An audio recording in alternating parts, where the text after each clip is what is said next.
Hey there, this is Dale Guiducci, and I'm just going to take a few minutes with you today, or whenever it is you're watching this video, to talk about electric bills. And I know that you go, well, listen, I've seen an electric bill before. Great, awesome. But what I want to talk to you about is how we need to see an electric bill, what on the electric bill we need to see, I should say, to allow a trainer to have enough information to go ahead and put a good system design together. So we're going to talk about a really good electric bill, okay? So the minimum that we need, the minimum that we need is on the electric bill, we need the utility company name.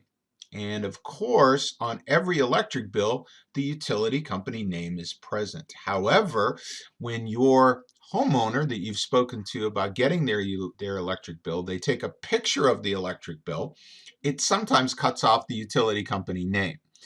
And we don't have that when you upload it. So then your trainer has to call you and go, hey, what's the utility company? And if you don't know, then you have to call them. It's just a waste of time, right? So just make sure that when you're talking to your homeowner, say, listen, if you're going to take a picture, make sure we can see the whole page. And I'm going to show you some electric bills here in just a minute. So the electric company name, number one. Number two, we need the homeowner name and address of the property. So on the bill, if the homeowner lives in the home, their name is going to be on that bill. We need to see that. We also need to see the address of the property. Now, sometimes homeowners, the person that you're talking to is the homeowner, but they're renting it out to somebody else, and that utility bill will be in somebody else's name. That's perfectly fine, but we still need the homeowner name. When you go to upload it, you're going to put in their information in your back office. So we need the homeowner name / utility bill holder name, and we need the address of the property on the bill, okay? And that should be front and center. That should be very easy to identify. The third thing we need is 1 month's cost. Like we need, if the utility bill is for May, then we need to see on the bill, what is the cost for those kilowatt hours that they used in May, okay? 1 month's cost.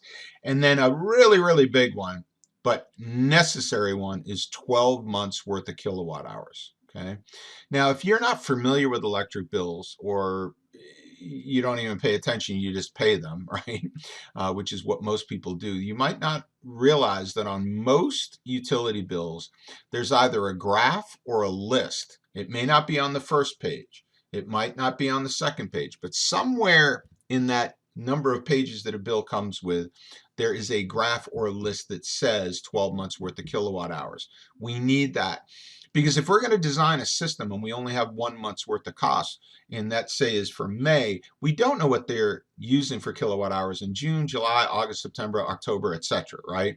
So that system design that we do is not going to be as accurate as obviously we want it to be, that we need it to be, and certainly that the homeowner would want it to be.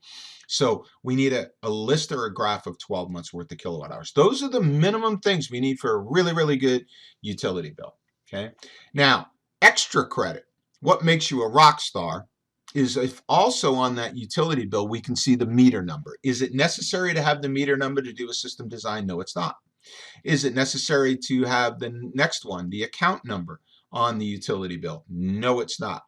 The reason why it's really cool to have that stuff on the bill, or at least, and by the way, that stuff comes on every bill. It's just being visible to your trainer, is if we sell that system, then we need to upload a utility bill, and that needs to have the meter number and account number. So if we have the bill that we can immediately upload, and that saves a step, okay?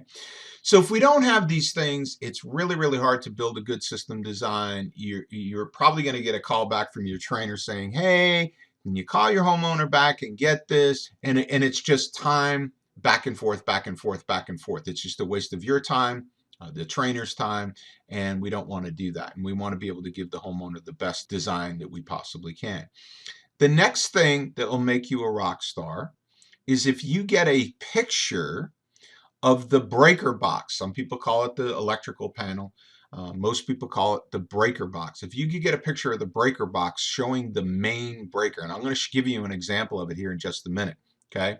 That is rock star material, because that is going to help us understand whether the breaker box that they have, which represents their their electrical system, is sufficient for solar, or we may need to add some additional costs into the deal because we need to have sub panel or additional work needs to be done, right? And if additional work does need to be done, we do want to add that cost in now, right? Because if we sell a system to a homeowner and our team or crew from whatever installer we're working with goes out and does a site audit and they say, oh, I'm sorry, you got to put in a main panel upgrade. Well, a main panel upgrade could be $3,000. And if we haven't built that into the system, now that's going to be a tough conversation we got to have with the homeowner. If that is going to be needed, a lot of times we can tell that from a picture of the breaker box. Then we can add that cost in now and potentially take it out if we don't need it, or it's already built in and we don't have to have that conversation with the homeowner. So that stuff will make you a rock star. So let's review: utility company name, homeowner name and or utility bill holder name, and the address of the property, 1 month cost, 12 months worth of kilowatt hours. That's the minimum. If it has the meter number and account number, perfect. We can always get that later. However, just know that. And a separate picture of the breaker box showing the main breaker. So let's take a look at what a utility bill might look like. And you guys have all seen these, right? Hopefully by now.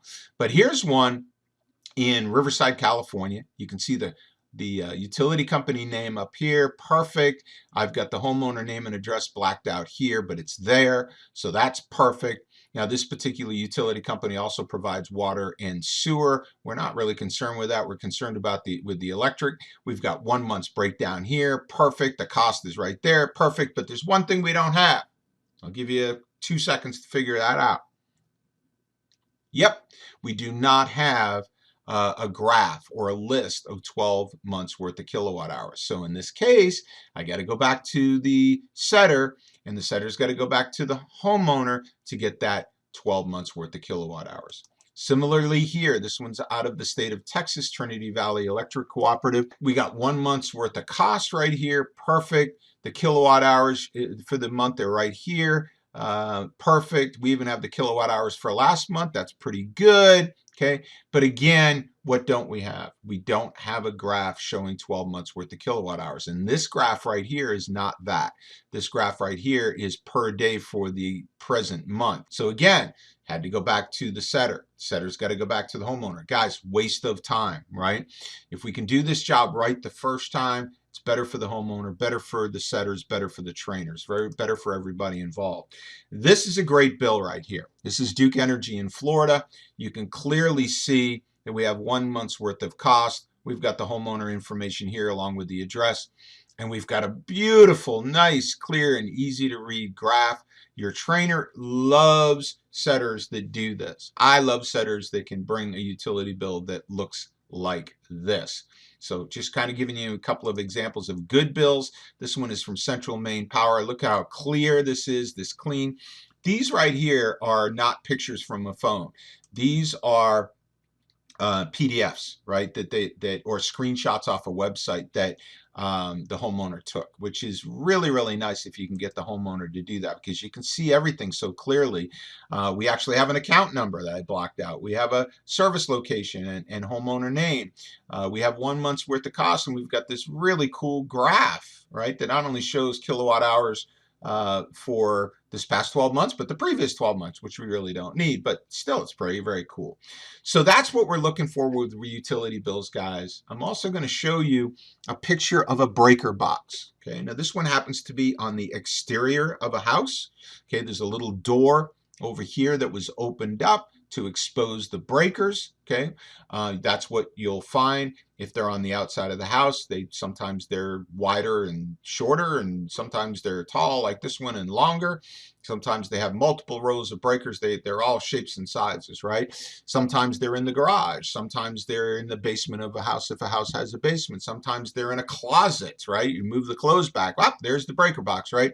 So they're in different locations in the home. The reason why, I guess I mentioned the reason why we want to see the breaker box, right, is we want to see if it's sufficient for solar. And not all the time can we tell, but it gives us an indication. Now, this one is giving us an indication that, first of all, it looks pretty old, right? And we can't see what the amperage is. But what we can see is that every single breaker slot here is full. That means that in order to add a solar system, or installers are going to have to do something different. You can't add a solar system exactly into this breaker box the way it's set up right now. The bottom line is this gives us an indication there's going to be some additional costs on this deal. And it's nice to have this picture. But check this out. Okay, this one looks like it's probably a breaker box that's located more in the inside of a house. It looks newer. And what's really, really cool is that this is a picture of a breaker box that shows us the main breaker, which is located usually above where the individual breakers are located. And you can clearly see where it says 200A or 200 amp. This is a 200 amp panel with a 200 amp breaker, and it has some slots. So your trainer can immediately look at this and go, okay, I don't have to add any additional cost to this particular deal because it looks like we got a breaker box that it's 200 amp, it can go solar without a problem, and we've got some slots available here that we could plug a solar system into. So guys, if you could please, John Bush with our company, he's our chief strategy officer, he says, slow down to speed up. It's wonderful that you're submitting the e-bills. For those of you that are, it's awesome, right? But slow down to speed up. Just don't throw utility bills at your trainer. Take your time and look. And I've got one other thing that I'm going to point out to you. I'm going to go back to this first page. The other thing that you can do, if you want to kind of start to understand sometimes what trainers go through, before you just get a utility bill, oh my gosh, I got the utility bill, they texted it to me, they emailed it to me, let me just upload it right away. Make sure you have all this stuff, right? So take some notes here, write this down, have it a little on a sticky note or a notepad on your desk before you upload a utility bill. Make sure you got what you need. But the other thing you could do is you could take an address of the, take the address of the property and go to Google Maps. Go to Google Maps and look up the property. And if when you put in 123 Main Street, whatever city it's in, if that house just pops up right there on the screen, perfect, right? That means when your trainer goes to do a system design and they put in 123 Main Street in that city, then the software is going to pull that house up and they can immediately start doing that system design.